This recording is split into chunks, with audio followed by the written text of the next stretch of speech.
अस्सलाम वालेकुम नाज़रीन, प्रोग्राम खबर और तज्जिया में खुश आमदीद। मैं सना कहवान, प्रोग्राम में मेरे साथ मुज़म्मिल सौरवदी साहब। मुज़म्मिल साहब बहुत शुक्रिया। नाज़रीन, प्रोग्राम का आगाज़ फैज़ हमीद से राबतों का मामला है। उनकी गिरफ्तारी और कोर्ट मार्शल की खबर आने के बाद मज़ीद गिरफ्तारियों का सिलसिला भी जारी है। साबिक IG जेल खाना जात शाहिद सलीम को आज हिरासत में लिया गया है और इसके अलावा एक नया इंकशाफ किया है। इसहाक डार साहब ने भी, नायब वज़ीर आज़म हैं, जिन्होंने कहा कि साबिक DGI-SI लेफ्टिनेंट जनरल रिटायर्ड फैज़ हमीद ने उनसे मुआफ़ी भी मांगी थी। मुज़म्मिल साहब, क्यों मुआफ़ी मांगी गई? देखिए, ये उस वक्त की बात है जब फैज़ हमीद साहब आर्मी चीफ बनना चाहते थे और वो मुस्लिम लीग नून को ये यकीन दिला रहे थे कि मैं आपका वफादार हूँ और माजी में जो कुछ हुआ है उस पर मैं माजरत खा हूँ। और वो ये कहते थे कि अगर आप मुझे एक मौका दें तो मैं ही वो वाहिद बंदा हूँ जिसने इमरान खान को बनाया है और वो इमरान खान को ख़त्म कर सकता है। लिहाजा I am the best choice. और इस सिलसिले में उन्होंने सिर्फ डार साहब से नहीं माफ़ी मांगी, जितने भी मुस्लिम लीग नून के लोग गिरफ़्तार हुए या जिनको भी फैज़ साहब से गिरा था, फैज़ साहब ने उस वक्त सबसे ही माफ़ियाँ मांगी। और ये भी एक जगह ख्वाजा आतिफ साहब ने कहा है कि अपनी बच्ची के सर पे हाथ रख के भी उन्होंने वफ़ादारी का यकीन दिलाया। और कैप्टन सफदर साहब भी को भी विन ओवर करने की कोशिश की। तो वो अपने चीफ बनने के लिए जो लॉबिंग कर रहे थे उस दौरान उन्होंने सबसे ही माफ़िया मांगी, क्योंकि वो बहुत डेस्परेटली चीफ बनना चाहते थे। सर, इसहाक डार साहब से माफ़ी के साथ साथ मजीद माफ़िया भी मांगी थी। क्यों? क्योंकि सिर्फ हुकूमत में रहना, इक़्तिदार में रहना ही उनका मकसद वो था। चीफ बनने थे कि वो प्रमोशन चाहते थे, चीफ बनना चाहते थे। उनको ये अंदाज़ा नहीं था कि जब चीफ बनने का वक्त आएगा तो उस वक्त नून लीग की हुकूमत होगी या उस वक्त शहबाज शरीफ वज़ीर आज़म होंगे। वो तो कैलकुलेट करके बैठे थे कि जब चीफ बनने का वक्त आएगा तो इमरान खान वज़ीर आज़म होंगे, लिहाजा all eggs were with Imran Khan वाली बात है, इन वन बास्केट। तो वो ये जो सब लोग अब बता रहे हैं ना, मतलब कि मुख्तलिफ के जी मुझसे माफ़ी मांगी, मुझसे फैज़म थे, ये जब फैज़ साहब का रोब था इनमें से कोई बात करने को कोई नहीं था। ख्वाजा आसिफ साहब आप कह रहे हैं कि उन्होंने हमें ख्वाजा आसिफ साहब ने कुछ बातें उस वक्त भी की हैं। Khwaja Sahab is an exception, उन्होंने कुछ बातें उस वक्त भी की हैं। लेकिन बाकी जो लोग, अब बहुत सारे लोग शेर बन के सामने आए हैं कि मैं भी फैज़, एक तो सब अपना पॉइंट बराबर, स्कोर बराबर कर रहे हैं। लेकिन जब फैज़ साहब का तूती बोलता था जी, तब इनमें से किसी में जुर्रत नहीं थी। तो आज तो मतलब फैज़ साहब हिरासत में है और जवाब देने की पोजीशन में भी नहीं है और वो शिकस्त खा गए हैं। तो आज तो जो उनके बारे में जो मर्जी भी कह दिया जाए तो ठीक है। वो जब चीफ, ये एक आर्मी चीफ बनने की लड़ाई जो है ना, वो पाकिस्तान को इस सतह तक ले आई है, क्योंकि फैज़ साहब बनना चाहते थे, आप समझें। उनके अलावा और अजहर अब्बास साहब बनना चाहते थे। उस वक्त 76 लॉन्ग कोर्स के सारे ही जर्नैल जो हैं वो चीफ बनने की दौड़ में शामिल थे और सब ने ही लॉबिंग की है, अकेले फैज़ साहब ने नहीं की है। सब ने ही अपनी अपनी जगह पे लॉबिंग की है, चाहे वो सबसे छोटे जनरल नुमान हो, उन्होंने भी कोशिश की है कि मैं चीफ बन जाऊँ, क्योंकि हर कोई चीफ बनना चाहता है।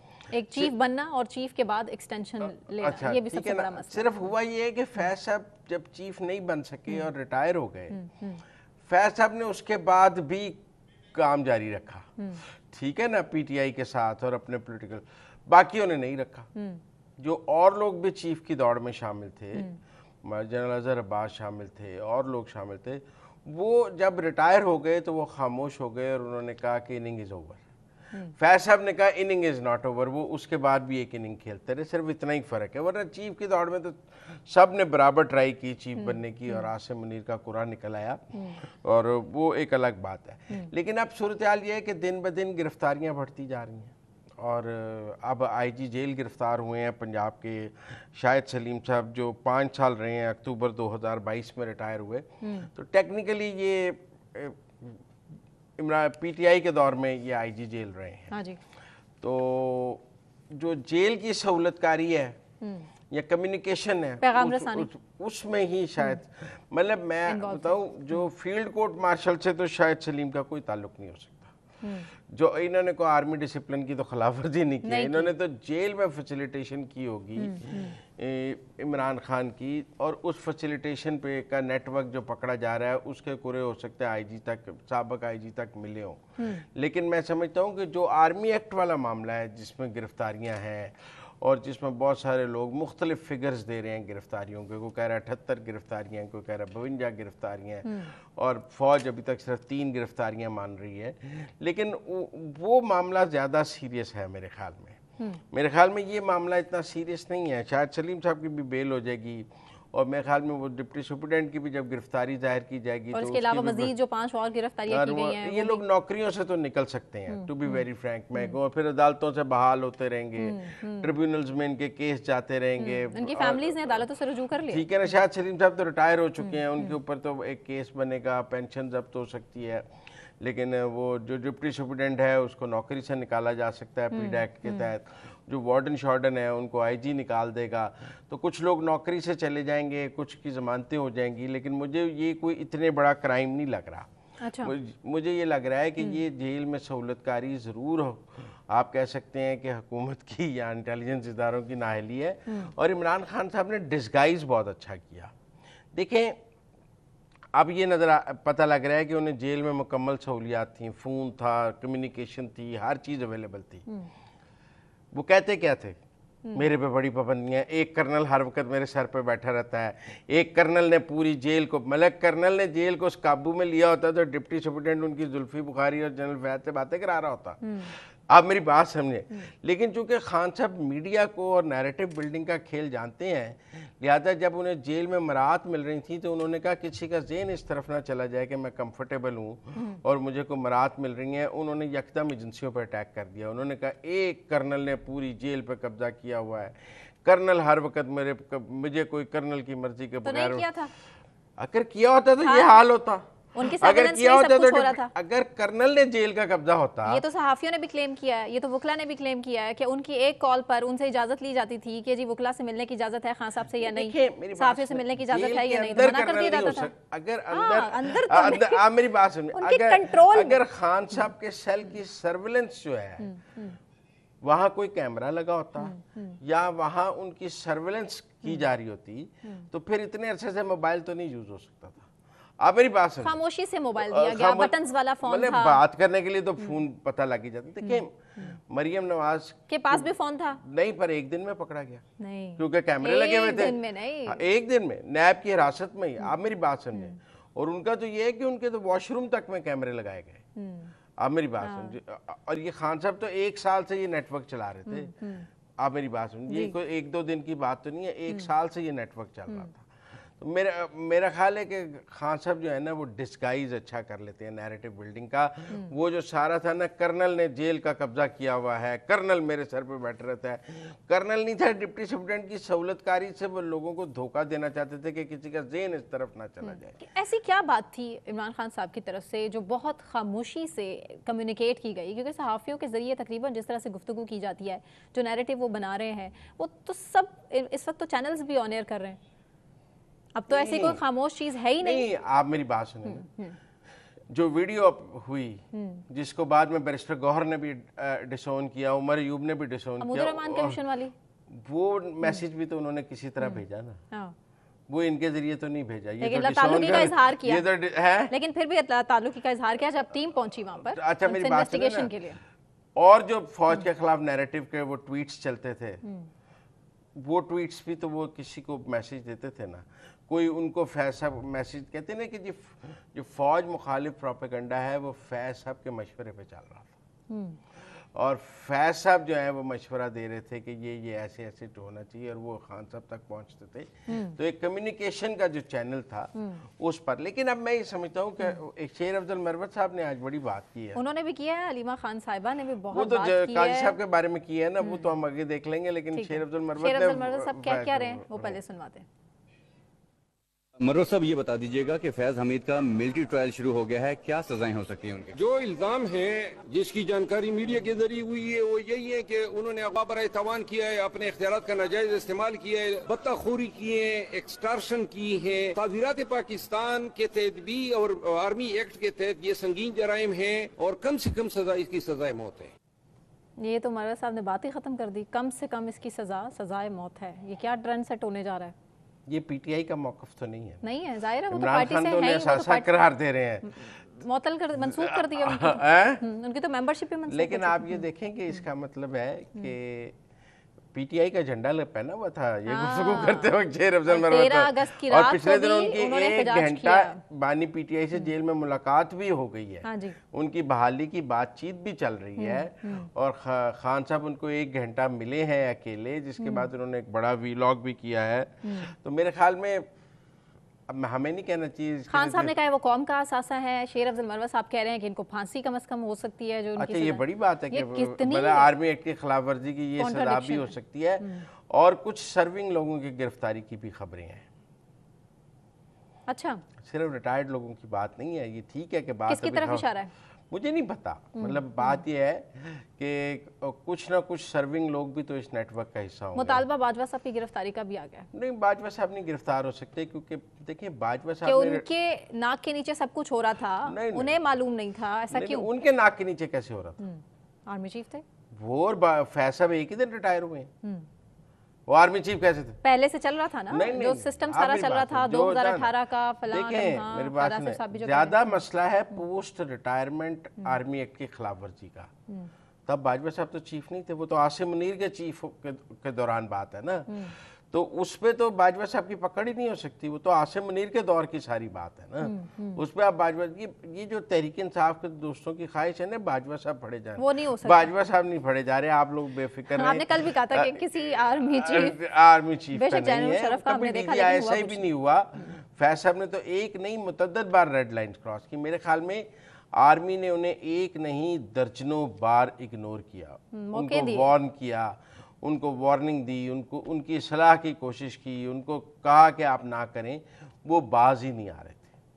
अब he was up to an agenda और उस एजेंडे की वजह से वो हुए। अब आप देखिए ना, जो रऊफ हसन साहब वाली बात भी सामने आई है कि मेरा मतलब है कि आप देखें जो बाहर मजमून छप रहे थे खान साहब के, उनका स्क्रिप्ट कौन लिख रहा था? भारत के साथ भी उनके कनेक्शंस थे, कभी ये कह दिया जाता है, अब ये कह दिया जा रहा है कि इंटरसेप्ट के साथ जी उनके किसी हाँ, तो सहाफ़ी के साथ इंटरसेप्ट ने आर्टिकल्स नहीं छापे, इंटरसेप्ट को इस्तेमाल नहीं किया गया पनामा में भी और हर जगह इंटरसेप्ट ने किया नहीं है सब कुछ।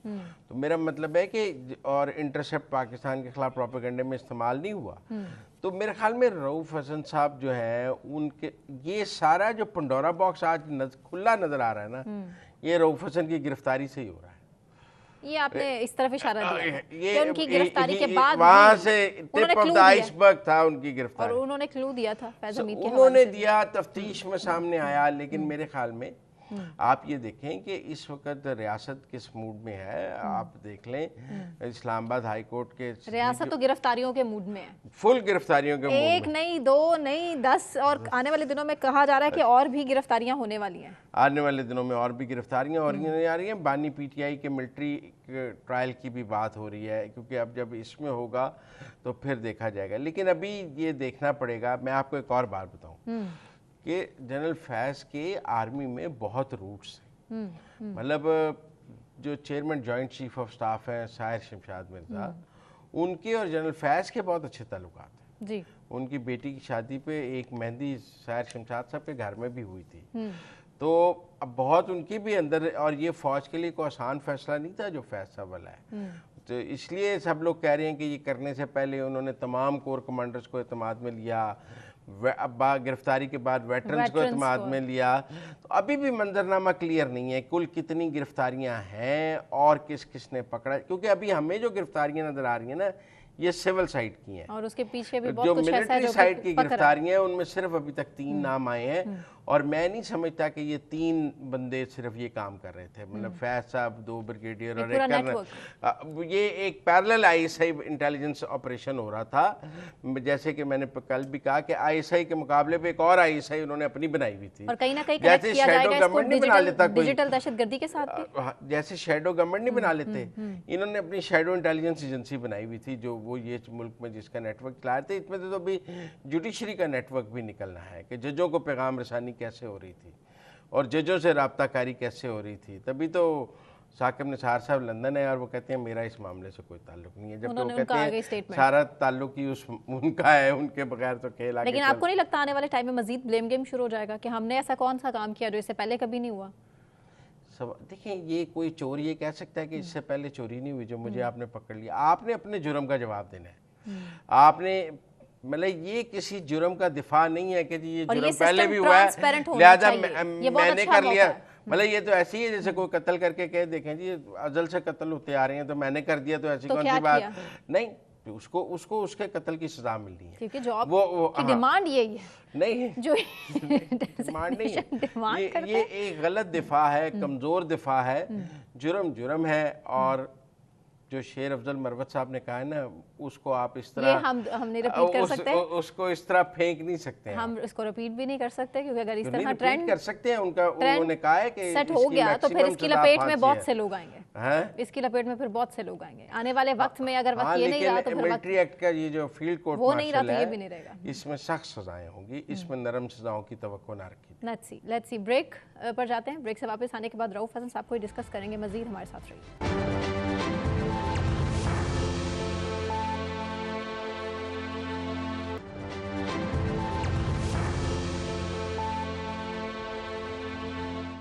वेलकम बैक नाज़रीन। नवाज शरीफ साहब ने आज बहुत अहम फैसले किए हैं और आवाम के लिए रिलीफ दे दिया गया है, बिजली सस्ती कर दी गई है। इस पर बात करेंगे। अलीमा खान साहिबा की जानिब से भी एक सख्त पैगाम दिया गया है और बात पीपल्स पार्टी की भी होगी कि इस टाइम बिलावल साहब क्या कह रहे हैं। मुज़म्मिल साहब, सबसे पहले नवाज शरीफ साहब बड़े अच्छे फैसले किए गए हैं। उन्होंने कहा कि कौम के दर्द का एहसास है, जो कुछ आवाम भुगत रही है मैं नहीं चाहता कि आने वाले दिनों में भुगते। क्या कहा उन्होंने? सुनवा लेते हैं पहले। 0 से 500 यूनिट कंज्यूम करने वाले जो लोग हैं, बिजली के बिलों में से 14 रुपए पर यूनिट कम करके बिजली के बिल तैयार किए जाएंगे, जो कि एक बहुत बड़ा रिलीफ है। बहुत बड़ा रिलीफ है, नो डाउट। बिजली का बिल सबसे ज्यादा दर्द सर बना हुआ है अवाम के लिए। नवाज शरीफ साहब दिल जीत सकते हैं अवाम का, आपको लगता है? देखिए, ये जो रिलीफ है ना, ये सिर्फ पंजाब की हद तक। हाँ जी। पहली बात आप ये समझें कि ये रिलीफ सिंध के लोगों को अवेलेबल नहीं है, बलूचिस्तान के लोगों को अवेलेबल नहीं है, केपी के लोगों को अवेलेबल नहीं है, इस्लामाबाद के लोगों को अवेलेबल नहीं है, ठीक है ना, गिलगित के लोगों को अवेलेबल नहीं है, आज़ाद कश्मीर के लोगों को अवेलेबल नहीं है। ये हुकूमत पंजाब ने अपने पैसों में से पंजाब के अवाम के 14 रुपए यूनिट जो है वो रिलीफ दी है, और ये नवाज शरीफ साहब ने मरियम नवाज साहब को 45 अरब 50 अरब रुपए खर्च होंगे, और अगर ये 2 महीने के लिए, अगस्त सितंबर के लिए। हाँ जी। अच्छा, अब मैं समझता हूँ कि ये एक नया रुझान पैदा हो रहा है पाकिस्तान में। देखिए, ये तो वफाकी हुकूमत कहती है कि पैसे तो सूबों के पास हैं, और सूबे जो हैं वो अमीर हैं, वफाक गरीब है। पाकिस्तान में 18वीं तरमीम के बाद NFC के तहत सारे पैसे सूबों को आ जाते हैं, वफाक गरीब रह जाता है, सूबे अमीर हो जाते हैं। लिहाजा सूबों में आपको पैसे शहाना खर्च होते नज़र आएंगे, वफाक में गुर्बत नज़र आएगी। तो अब बिजली के जो महंगे बिल हैं, इनका बोझ कहीं ना कहीं सूबों को उठाना पड़ेगा। बिजली चोरी भी सूबों को रोकनी चाहिए। देखिए ना जी, जिस सूबे में कितनी बिजली चोरी हो रही है, आप ये तो नहीं कह सकते मेरे सूबे में बिजली चोरी हो रही है, मैं क्या करूं भाई। वफाक आपको मदद करनी है, वफाक की। जिस सूबे में मैं समझता हूँ, मैं तो ये समझता हूँ, जिस सूबे में जितनी बिजली चोरी हो रही है, NFC में से उसके शेयर में से काट लेनी चाहिए, क्योंकि आप बिजली चोरी रोकते हैं। पूरे पाकिस्तान में हो रही है, हर सूबे का मसला। मैं कहता हूँ जी, जिस सूबे में जितनी हो रही है उसके शेयर में से काट लेनी चाहिए। और मसले का हल कैसे निकलेगा? मसले का हल यही है, बिल्कुल सूबे ही तो रोकेंगे, सूबे नहीं रोकेंगे। वफाक इस्लामाबाद में बैठ गया को पकड़ना इस टाइम तो सूबों का काम है। रेट ऑफ द गवर्नमेंट सूबे के पास है, पुलिस सूबे के पास है, एडमिनिस्ट्रेशन सूबे के पास है, वफाक के पास क्या है? बहरहाल ये अब सिंध हुकूमत भी अपने शहरियों को इसी तरह, सिंध हुकूमत चाहे तो 18 रुपए रियायत देते, बलूचिस्तान गवर्नमेंट चाहे तो 25 रुपए रियायत देते, केपी गवर्नमेंट चाहे तो 20 रुपए रियायत दे दे। ये तो अब मेरा मतलब है कि जो जितनी ज्यादा रियायत दे सकता है दे दे, क्योंकि इसकी तो कोई लिमिट नहीं ना। आपने अपने प्रोविंशियल बजट में से अपने सूबे के अवाम के लिए करना है, तो आप बता दें कि आप अपने सूबे के अवाम के लिए कितनी मेहनत कर सकते हैं। लेकिन PTI वालों को इस पे आज बड़ी तकलीफ हुई है। PPP तो खामोश है, PTI वालों को बहुत तकलीफ हुई है। मैंने देखा है, महमूद अजहर साहब ने भी इस पे वीलॉग किया है। इस पर मेरा मतलब है कि जो KP के फिनांस मिनिस्टर हैं, उन्होंने भी इसके ऊपर फौरी तौर पे वीडियो मैसेज जवाब दिया है। भाई, आप अपने सूबे में सस्ती करें, तनकीद करने की क्या ज़रूरत है? हमारे पास मुजम्मिल इस्लाम साहब का शॉट है। जी जी, वो क्या कह रहे हैं पहले सुनवा लेते हैं। 14 रुपये आपने जो है फी यूनिट 500 यूनिट वालों तक के लिए ऐलान किया है, और आपने बोला इसमें 45 अरब रुपए जो है मरियम जो है अलग अलग डिपार्टमेंटों से काटेगी। तो वो तो सूबे की उस पे काटेगी ना। बिजली जो महंगी बेची है, जिन चोरों को बेची है, ये जो चोरी हो रही है उसमें, उस पे क्यों नहीं आप ऐलान कर रहे? ये तो फिर वही बिजली जो महंगी बेच रहे हैं उनको जो है आप अदायगी कर रहे हैं। सर, सूरत हाल तो है कि बिजली महंगी, और बिजली महंगी के बाद ये रिलीफ। अच्छा, इस हद तक तो मैं मुजम्मिल असलम से मुत्तफिक हूँ कि ज़्यादा महंगे बिल तो जून जुलाई में आए हैं। बहुत ज़्यादा महंगे। अगस्त सितंबर में शायद एसी उतने ना चलें, लेकिन फिर भी 14 रुपये यूनिट तो कम होने को आप नहीं कह सकते। ज़्यादा बेहतर होता है, आज केपी गवर्नमेंट कहती है हम भी ये दे रहे हैं, हाँ जी, सिंध गवर्नमेंट कहेगी हम भी ये दे रहे हैं। भी सबको एनएफसी से पैसे मिल रहे हैं। आप मेरी बात नहीं समझ रहे। क्या एनएफसी से सिर्फ पंजाब को पैसे मिल रहे हैं? एनएफसी से केपी को भी पैसे मिल रहे हैं, एनएफसी से बलूचिस्तान को भी मिल रहे हैं, एनएफसी से सिंध को भी मिल रहे हैं। तो ये तो सब सूबे अपने सूबों में बिजली सस्ती कर सकते हैं। ये घोड़ा और घोड़े का मैदान है, जिसको अपने सूबों के अवाम का दर्द है वो कर दें। मेरे ख्याल में इस रुझान की हौसला अफजाई करनी चाहिए, हौसला शिकनी तो नहीं करनी चाहिए। और दूसरे सूबों को भी इस पर अमल करना चाहिए, बिल्कुल करना अगर इस तरह से चाहिए। देखिए अभी तक क्या सस्ती करने है, का। सूबे क्या कर रहे हैं? सूबे शाहाना अखराजात कर रहे हैं और वो कहते हैं बिजली तो हमारा मसला ही नहीं है, वफाक जाने। नतीजतन वफाक की हुकूमत के पास पैसे नहीं है, वफाक तो डाल देते हैं ना। अब सूरत हाल ये है कि आप यहाँ तो अपने सूबों में बिजली चोरी भी ख़त्म करने को तैयार नहीं है। आप देखें ना, केपी बलूचिस्तान सिंध में जो बिजली चोरी है वो भी ख़त्म करने को तैयार नहीं है। वो बिजली में कंट्रीब्यूट करने को भी तैयार नहीं है। वो इंजॉय करने के लिए तैयार हैं और पेन के कहते हैं जिम्मेदार वफाक है। अच्छा, इससे वफाकी गवर्नमेंट का शायद पॉपुलर वोट बैंक तो कम हो रहा हो, लेकिन लोगों की पेन का भी तो एहसास करें। लोगों आप वफाकी हुकूमत को कहेंगे डिस्क्रेडिट करने के लिए लोगों को तकलीफ में रखें, तो ये तो कोई अच्छी बात नहीं है। तो मेरे ख्याल में सब सूबों को आगे आना चाहिए और इस सब सूबों को इसको फॉलो करना चाहिए। सही, ठीक है ना? ठीक हो गया। सर, अलीमा खान साहिबा भी इसी की तरफ इशारा कर रही हैं कि अभी जो हमारे केसेस हैं उनसे काजी साहब दूर रहें। इमरान खान साहब ने भी इसका मुतालबा किया था और अब अलीमा खान साहिबा का बड़ा ही दबंग किस्म का बयान भी सामने आया, जिसमें ये कह रही हैं कि सारे केसेस आप अपने आप को उनसे अलग कर लें जो खान साहब के केसेस हैं। किस तरह से स्टेटमेंट, रिमार्क्स किस तरह से दे सकते हैं काजी साहब खान साहब के केसेस से रिलेटेड? ये जो गवर्नमेंट के खिलाफ रिमार्क्स देते हैं जज, वो कैसे दे सकते हैं? मतलब सिर्फ गवर्नमेंट के खिलाफ रिमार्क्स देने की इजाज़त है, मुस्लिम लीग नून के खिलाफ रिमार्क्स देने की इजाज़त है, पीपल्स पार्टी के खिलाफ रिमार्क्स देने की इजाज़त है, पीटीआई मुकद्दस का है, उसके खिलाफ रिमार्क्स देने की इजाज़त नहीं है। मतलब ये तो अजीब मुतालबा है ना कि जी वो जो जज सुन्नी ताज काउंसिल का केस सुनते हुए पीटीआई को सीटें देते हैं, वो कोड ऑफ कंडक्ट की खिलाफ वर्जी नहीं कर रही। काई साहब ने क्या कहा है? काई साहब ने कहा है कि मेरा मतलब है कि फैसला उनके मुताबिक होना चाहिए। नहीं, काई साहब ने ये कहा है, काई साहब ने इमरान खान को नाम नहीं लिया, लेकिन नाम लेते हुए भी जिस 190 मिलियन पाउंड केस में एक बात सुना कि एक बिजनेस टाइकून जो डेवलपर है, हाँ जी, उसका नाम किसी चैनल पे नहीं चलता। मलक रियाज साहब का उन्होंने जिक्र किया है कि मलक रियाज साहब का जब नाम लिया जाता है तो बीप कर दी जाती हाँ है। जी। उन्होंने ये कहा है कि पैसे में इतनी ताकत है कि चैनल्स उनका नाम चलाने के लिए तैयार नहीं है। हालांकि 190 मिलियन पाउंड तो असल में मलक रियाज साहब के थे। हाँ। अच्छा, अब चूंकि ये बात और काई साहब का मौक़िफ़ है कि जब हम 190 मिलियन पाउंड का फैसला करते हैं तो हमारे खिलाफ मुहिम शुरू हो जाती है और सुप्रीम कोर्ट के पास तो कोई मीडिया टीम नहीं है उसका जवाब देने के लिए। तो वो कोई पीटीआई की बात नहीं कर रहे थे, वो तो बात कर रहे थे मलक रियाज साहब की कि उनके पैसे जब्त होकर सुप्रीम कोर्ट में जमा हुए, जो सिंध ने भी जो उनको 490 अरब रुपया उनको ऊपर जुर्माना है 490 अरब का, वो जमा नहीं करा रहे। जो सिंध में उन्होंने सरकारी ज़मीन ली है जिसका सुप्रीम कोर्ट ने फैसला किया है, तो वो तो एक बिजनेस टाइकून और मलक रियाज साहब के खिलाफ रिमार्क्स दे रहे थे।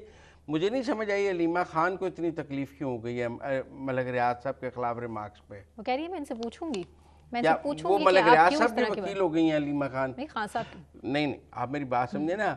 वो क्यों समझती हैं कि जब मलक रियाज के खिलाफ बात की जाएगी तो दरअसल इमरान खान के खिलाफ बात की जाएगी? वो दोनों को एक क्यों समझ रही हैं? आप मेरी बात समझे ना। काजी फैज ईसा ने इस मुल्क में मलक रियाज की ताकत पर बात की है कि उनकी कितनी ताकत है पैसे के सर पे। उस ताकत के हवाले से उन्होंने रिमार्क्स दिए हैं कि ना मीडिया पे उनका नाम चलता है ना कुछ है। और काई साहब ने क्या किया, मुनाल मार्गला हिल्स पे जो एक्टिविटी थी वो ख़त्म की है और कहा है कि उसे वाइल्ड लाइफ पार्क होना चाहिए उन्होंने तो किसी सेठ को प्रोटेक्शन नहीं दी ना। मतलब अगर वो मुनाल वाले को प्रोटेक्शन देते तो मुनाल को लीगलाइज कर देते। जैसे माजी में हमने देखा कि वो कॉन्स्टिट्यूशनल एवेन्यू को लीगलाइज किया गया, और जगह जहाँ नक्शे नहीं थे उन्हें लीगलाइज कर दिया गया। तो काजी फायज ईसा ने तो नहीं लीगलाइज किया मुनाल को, उन्होंने तो कहा जो वाइल्ड लाइफ पार्क है उसे वाइल्ड लाइफ पार्क रहना चाहिए। वो तो किसी सेठ और किसी अरबपति के दबाव में नहीं है। पीटीआई ये मानती है कि रिलीफ के रास्ते में सबसे बड़ी रुकावट काजी साहब है। नहीं, अगर रिलीफ 190 मिलियन पाउंड के हवाले से है तो उस केस पर तो वो केस तो अभी सुप्रीम कोर्ट में आया ही नहीं। ठीक है ना, ठीक। सुनवा दें अलीमा खान साहबा क्या कह रही हैं? सुनवा दें, लोगों को सुनना चाहिए। आज हमने, मेरी बहन ने काजी फायजीसा से एक रिक्वेस्ट की है, हम रिक्वेस्ट ही कर सकते हैं कि आप प्लीज इमरान खान के सारे केसेस से अपने आप को अलग कर लें। इस अहम ओहदे की बहुत बड़ी जिम्मेदारी है जो आपको पूरी करनी चाहिए। जब आप उसको पूरा नहीं कर रहे हैं, आप इमरान खान के केसेस से अलग हो जाए। हमारी फैमिली आपसे रिक्वेस्ट कर सकती है खान साहब के केसेस से अलग हो जाएं। खान साहब ने भी इसी बात की मतलब तरफ इशारा किया था। से सब कहते थे कि आप अलहदा हो जाएं। वो तब पीटीआई कहती थी कि क्यों अलहदा हों, और क्या तब इमरान खान ही कहते थे कि मर्जी के जजों से तो केस नहीं सुनवाया जा सकता। और वैसे भी अब केस लगाने का अख्तियार काजी फायज ईसा के पास अकेला नहीं है। देखिए, supreme practice and procedure bill के बाद एक 3 रुकनी कमेटी है जिसमें काजी फायज ईसा, मंसूर अली शाह और मुनीब अख्तर शामिल हैं। ये मिलकर फैसला करते हैं कि कौन सा केस कहाँ लगना है। ये उमर अताब बंदयाल, साकिब निसार, आसफ सईद खोसा का दौर नहीं है कि चीफ जस्टिस के पास अकेले इख्तियार है कि वो कौन सा केस सुने और कौन सा ना सुने।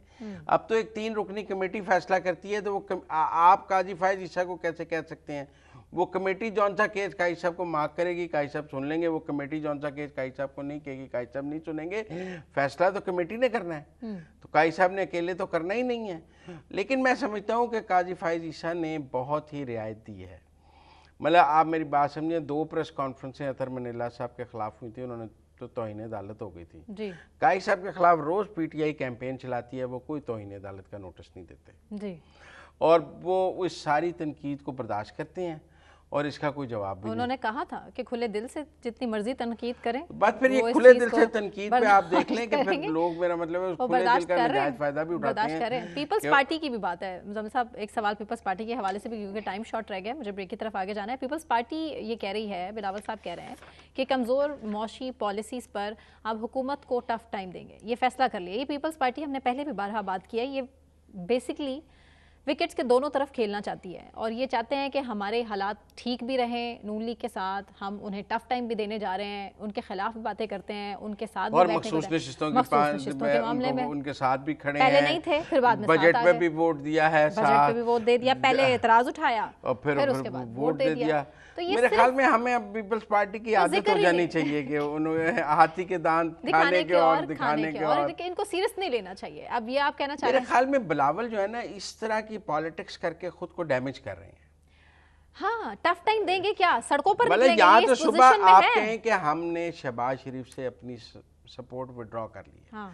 आपकी सपोर्ट मौजूद है शहबाज शरीफ को, जब पार्लियामेंट में ज़रूरत होती है वो आपका वोट भी ले लेते हैं, आपकी हिमायत भी ले लेते हैं, और बाकी वक्त आप उन पर तनकीद भी करते रहते हैं क्योंकि आप एक टिकट में 2 मज़े लेते हैं। आप गवर्नमेंट में भी हैं, सबसे ज़्यादा स्टैंडिंग कमेटियाँ आपने ली हैं, पार्लियामान के सबसे ज़्यादा आइनी ओहदे आपके पास हैं, गवर्नर आपने लगवा लिए हैं, लेकिन आप कहते हैं हम तो हुकूमत में नहीं हैं। मतलब इससे बेहतरीन आप सदर आपका, गवर्नर आपके, चेयरमैन सेनेट आपका, बिजली के बिलों पर, ज़्यादा बिलों पर तशवीश में सस्ती कर लें। जमात इस्लामी पहले थी, उसके बाद एमके मुस्तफा कमाल हमने देखा, और अब पीपल्स पार्टी, अब इनको होश आया कि बिजली के ज़्यादा बिल आ रहे हैं। मैं आपको एक बात बताऊं, आगे शहबाज शरीफ साहब भी बिजली सस्ती करने जा रहे हैं।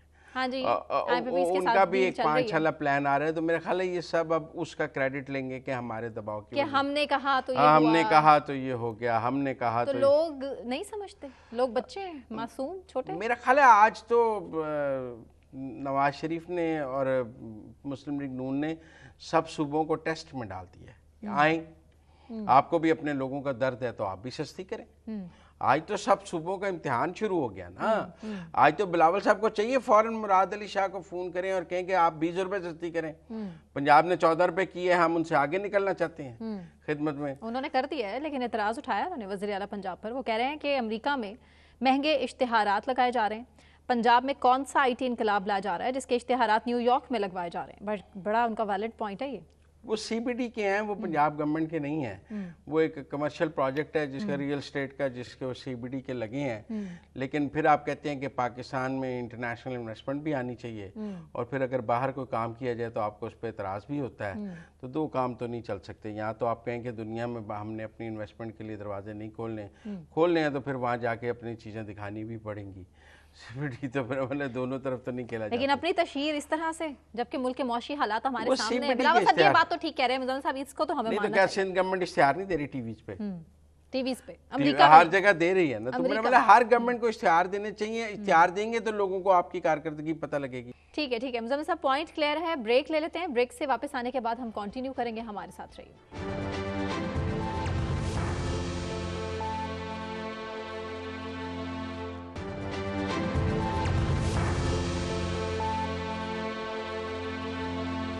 वेलकम बैक नाजरीन। अब बात खैबर पख्तूनख्वा के वज़रा की, जहां करप्शन का मामला हर गुजरते दिन के साथ सर उठा रहा है। और ये मसला लेकर अली अमीन गंडापुर CM KP के इमरान खान साहब के पास भी गए और उन्होंने भी एक कमेटी बनाई थी। और अब सूरत हाल ये है कि KP के वजीर बराए works and communication Shakeel Ahmad Khan ने सूबाई हुकूमत के अंदर ही करप्शन का हवाला देते हुए इस्तीफ़ा दे दिया। इसी पर बात करेंगे। ब्यूरो चीफ पेशावर तारिक वहीद साहब हमारे साथ मौजूद हैं। तारिक साहब, thank you so much for joining us. अभी सूरत हाल क्या है? वज़रा के करप्शन के किस्से हमारे सामने आ रहे हैं, लेकिन किसी किस्म का कोई नोटिस नहीं लिया जा रहा। देखिए, जब से खैबर पख्तूनख्वा में PTI की गवर्नमेंट कायम हुई है तो उस दिन से ही ये कहानियाँ ज़ेर गर्दिश थी कि कोई मिनिस्टर करप्शन कर रहा है, कोई नाअहल है। दरूनी खाना इख्तलाफात की खबरें भी ज़ेर गर्दिश थी, ग्रुपिंग की खबरें भी चल रही थी। लेकिन आज जो इख्तलाफात और जो खिंचातानी का सिलसिला चल रहा था, वो सारी कहानियाँ जो है सामने आ गई है। जब यहाँ सूबाई वज़ीर शकील खान ने अचानक इस्तीफ़ा दे दिया अपने ओहदे से और ये ऐलान कर दिया कि वो आइंदा इस हुकूमत का हिस्सा नहीं बनेंगे। साथ ही उन्होंने इल्ज़ाम आयद किया कि वज़ीर आला खैबर पख्तूनख्वा जो है वो PTI के एजेंडे से हट गए हैं। जिन उसूलों के साथ, जिस एजेंडे के साथ PTI गवर्नमेंट में आई थी उससे हट गए हैं और उन्होंने उसूलों पर समझौता कर दिया है। साथ ही साथ उन्होंने एक बिलवासा तौर पर उन पर यह इल्ज़ाम भी आयद किया अली अमीन गंडापुर पर कि वो इस्टेब्लिशमेंट के लाइन्स पर चल रहे हैं। बराह रास्त नहीं, लेकिन बिलवासा तौर पर उन्होंने इल्ज़ाम भी आयद किया। साथ ही उन्होंने बिलवासा तौर पर अली अमीन गंडापुर पर करप्शन के इल्ज़ाम भी आयद किए। मज़े की बात इसमें यह है कि एक हफ्ते पहले यही वज़ीर शकील खान जो है अचानक पेशावर प्रेस क्लब पहुंचे थे और उन्होंने प्रेस कॉन्फ्रेंस करनी थी। लेकिन इसी आसना में सूबाई मुशीर इत्तलात बैरिस्टर सैफ भी अचानक पेशावर प्रेस क्लब पहुंच गए और वो प्रेस कॉन्फ्रेंस एक तरह से हाईजैक कर ली। उसी से ये चीज़ स्पार्क हो गई कि दरूनी खाना कुछ न कुछ चल रहा है। और उसके बाद ये इत्तलात आई, ये एलामिया जारी किया गया कि सूबाई हुकूमत ने करप्शन की रोकथाम के लिए और वज़रा की अहलियत जांचने के लिए एक कमेटी कायम कर दी है बानी चेयरमैन की हिदायत पर। और ये कमेटी वज़रा के इंट्रोड्यूस करेगी और उनके अहलियत की बुनियाद पर आगे फैसले करेगी। तो ये एक तरह से इसी की डिमांड पर या इसी के एहतजाज पर ये कमेटी बनाई गई थी। और आज वज़ीर आला का ये कहना है कि इसी कमेटी की सिफारिश पर शकील खान को ओहदे से हटा दिया गया। शकील खान ये कह रहे हैं कि उसने इस्तीफ़ा दे दिया करप्शन की वजह से, जबकि वज़ीर आला का ये मौक़िफ़ है कि जो कमेटी बनाई गई थी उसी की रिपोर्ट की रोशनी में शकील खान को ओहदे से हटा दिया गया। अच्छा, आज शकील खान ने ऐलान किया था कि वो अपने तारिक वहीद साहब, शकील खान के साथ कोई और MPs भी हैं, वो फॉरवर्ड ब्लॉक बना सकते हैं या वो अकेले हैं? बिल्कुल, शकील खान के साथ एक मजबूत ग्रुप है। मैं अगर 2-3 चीदा नाम आपके सामने रख दूँ, एक आतिफ खान है जो साबका हुकूमतों में रहे, सीनियर वजीर रहे हैं और अभी भी पेशावर रीजन के सदर हैं, मर्दान से ताल्लुक़ रहे हैं। और जब से ये गवर्नमेंट बनी है अली अमीन गंडापुर की, तो ये देखा जा रहा है कि वो कुछ आइसोलेटेड हो गए हैं। ज़्यादातर वो हुकूमती मामलात में अहदेदारों से उनका मिलना जुलना नहीं है।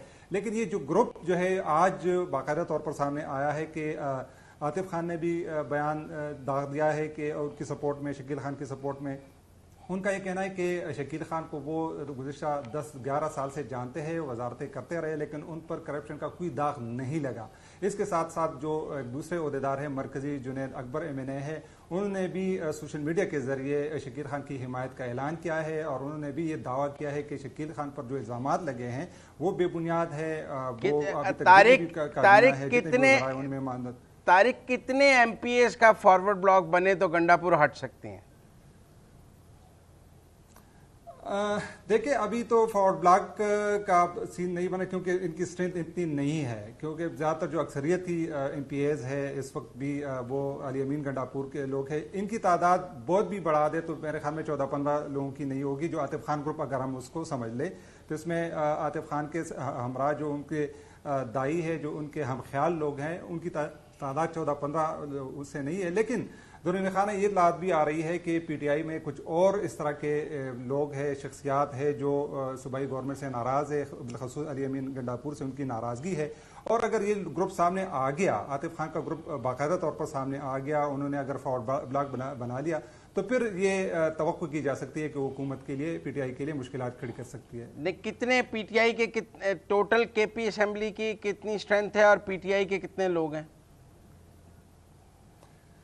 देखिए खैबर पख्तूनख्वा असेंबली में अभी कुल जो स्ट्रेंथ है वो 145 अराकीन की है, लेकिन जो मखसूस नशिस्तों का मामला तो लटका हुआ है। इस वक्त कोई 100 से ज़ायद अराकीन असेंबली का ताल्लुक वो जो है PTI से है, इसलिए अपोजिशन तो बराए नाम ही है। लेकिन जो PTI को अगर नुकसान पहुंचाएगी या PTI के लिए मुश्किलात खड़ी कर सकती है तो वो PTI के लोग ही है या PTI के जो ग्रुप्स हैं, जो शख्सियात है वही आप ये कह रहे हैं कि 40 से कम खड़ी कर सकती है। जब तक फॉरवर्ड ब्लॉक की तादाद 40 से कम नहीं चलेगी, 40 से ज्यादा हो तो हुकूमत बदलेगी। बिल्कुल ऐसा ही है, लेकिन अभी जो जिस तरह बताया कि जो फॉरवर्ड ब्लॉक या जो मुखालिफ ग्रुप है, जो अभी इस तरह या हम ख्याल ग्रुप बना हुआ है PTI के अंदर, उनकी तादाद 14-15 अरकान से ज़्यादा नहीं है। उनको बिल्कुल मैदान में आना होगा, उनको एक तहरीक चलानी होगी, एक एजेंडा सामने रखना पड़ेगा। उसके बाद ये इम्कान जाहिर किया जा सकता है कि PTI के अरकान की तादाद 40 तक बढ़ सकती है, जो अब फॉरवर्ड ब्लॉक बना सकते हैं। इस वक्त वो इस पोजीशन में नहीं है कि वो उसके लिए सूबाई गवर्नमेंट के लिए, अली अमीन गंडापुर के लिए कोई मुश्किलात खड़ी कर सके। अलबत्ता पार्टी के लिए मसाइल ज़रूर बढ़ सकते हैं। और कुछ वजीर जो थे नालायक डिक्लेयर किए जा रहे थे, कुछ लाइक डिक्लेयर किए जा रहे थे। ये शकील खान का जो इस्तीफ़ा है वो बाकी सब वज़रा के लिए सलामती का पैगाम ले आया होगा कि अब और किसी को नहीं निकाला जाएगा, या और वज़रा के इस्तीफ़े भी आप देखते हैं नालायकी पर और को भी निकाला जाएगा? है इम्कान है। दरूनी खाना ये इत्तलात आ रही है कि 3 से 4 इस तरह वज़रा है जिन पर नाअहली का टैग लगा हुआ है या उनके महकमे ब्यूरोक्रेट ही चला रहे हैं, वो लाताल्लुक़ है अपने महकमों से, उन पर पार्टी की तरफ से भी काफ़ी इतराज़ात सामने आ रहे हैं। तो 3 से 4 वज़रा इस तरह बताया जा रहा है कि उनसे भी इस्तीफ़े लिए जा सकते हैं। कुछ तो उनकी नाअहली है और कुछ ये बताया जा रहा है कि जो PTI के अंदर जो ग्रुपिंग, जिस तरह मैंने जिक्र किया, उसमें उस ग्रुप के लिंकेजेस भी है उन वज़रा के, वो भी एक तरह से हम ख्याल ग्रुप या वही लोग जो सुबह अली अमीन गंडापुर के उसको नहीं फॉलो कर रहे हैं। तो इसमें नाअहली, करप्शन और ग्रुपिंग का एलिमेंट जो है वो 3-4 वज़रा को मुमकिन तौर पर काबीना से उड़ा सकता है। अच्छा तारिक, ये भी बताइएगा कि इसी रिपोर्ट में जिन वज़रा की जो परफॉर्मेंस है वो अनसेटिस्फैक्ट्री करार दी गई है, उनकी परफॉर्मेंस को बेहतर करने के लिए ख़ास हिदायत क्या जारी की गई? अच्छा, मजे की बात यह है कि जो करप्शन का मामला उठा है वो इसी, जिस तरह मैंने स्टार्ट में बताया कि शकील खान ने दावा किया कि वो इमरान खान से जेल में मिले हैं और उन्होंने सूबाई हुकूमत की कारकर्दगी पेश की है कि वो नाकिस कारकर्दगी है, वहाँ पर करप्शन हो रही है, काबीना के जो अरकान है वो काम नहीं कर रहे हैं, करप्शन में इन्वॉल्व है।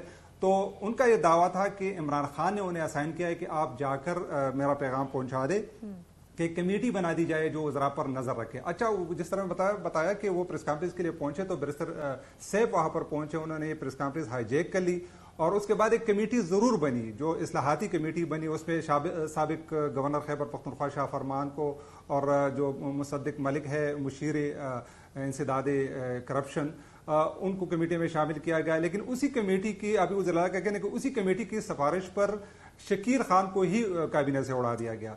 मतलब उस कमेटी के अरकान ने ये बात कही, शकील खान की उस कमेटी के अरकान ने ये बात कही है कि हमारी सिफारिश पर हटाया गया है, या ये सिर्फ गंडापुर साहब भी दावा कर रहे हैं? गंडापुर साहब का दावाई कमेटी का अरकान से हमने बात की तो वो खुलकर बात नहीं कर रहे कि इस पर वज़ीर आला ही बोलेंगे, और गंडापुर साहब का यही दावा है कि ये सिफारिशात कमेटी ने ही पेश की थी कि शकील खान जो है वो करप्शन में मुलविस है। अब किस टाइप का करप्शन है, अभी तक कोई सबूत, कोई शवाहिद सामने नहीं लाया है कि किस महकमे में क्या, किस नौयत की करप्शन हुई है। इसी सूबाई वजीर ने ये एहतजाज भी किया था कुछ अर्से कबल के सेक्रेटरी जो उनके महकमे का है CNW का, वो काम नहीं कर रहे हैं, उनके अहकामात नहीं मान रहे हैं, उनके साथ ताउन नहीं कर रहे हैं, तो उन्होंने काफ़ी एहतजाज किया था। उसके बाद इस इस्तीफे के कोई एक हफ्ते कबल उसका सेक्रेटरी, महकमे का सेक्रेटरी तब्दील कर दिया गया। तो अभी तक जो करप्शन की बात तो जनरलाइज की जा रही है, लेकिन करप्शन की नौयत कैसी है, किस मामले में करप्शन की गई, उसकी कोई तफसीलात वज़ीर आला गंडापुर साहब भी अभी तक सामने नहीं लाए जा सके। लेकिन यही बताया जा रहा है कि उस पर करप्शन के इल्ज़ाम है, और जिस तरह उनके हम ख्याल रहनुमा है PTI के आतिफ खान, जुनैद अकबर, वो दावा कर रहे हैं कि गुज़िश्ता गवर्नमेंट में भी शकील खान 2 दफा जो है वो वजीर रहे हैं, लेकिन उन पर करप्शन का कोई दाग नहीं लगा, लेकिन दाग तो इल्जाम तक उन पे नहीं लगा था उनके महकमों पर। गंडापुर के एक भाई पर भी तो इल्जाम आ रहा है ना कि वो वजारतों में मुदाखलत कर रहे हैं और वो वजीरों को काम नहीं करने दे रहे, तो इनकी वजारत में भी गंडापुर के भाई मुदाखलत कर रहे थे। देखिए, आप फैसल गंडापुर की बात कर रहे हैं। इस दफ़ा अगर हम देख ले तो ज़्यादातर जो हुकूमती उमूर है, जिस तरह आपने बताया कि ब्यूरोक्रेट्स भी गिले शिकवे कर रहे हैं, इस तरह बाज़ वज़रा के भी गिले शिकवे हैं कि वज़ीर आला हाउस जो इस वक्त अगर कोई अमली तौर पर चला रहा है तो वो गंडापुर साहब के भाई जो है MNA है फैसल गंडापुर, वही सारे उमूर को चला रहे हैं। वज़रा की जितनी पोस्टिंग ट्रांसफ़र हो रही है, इसके अलावा मुख्तलिफ प्रोजेक्ट्स की मंजूरी, उसकी बाकायदा मंजूरी जो है वो फैसल साहब देते हैं।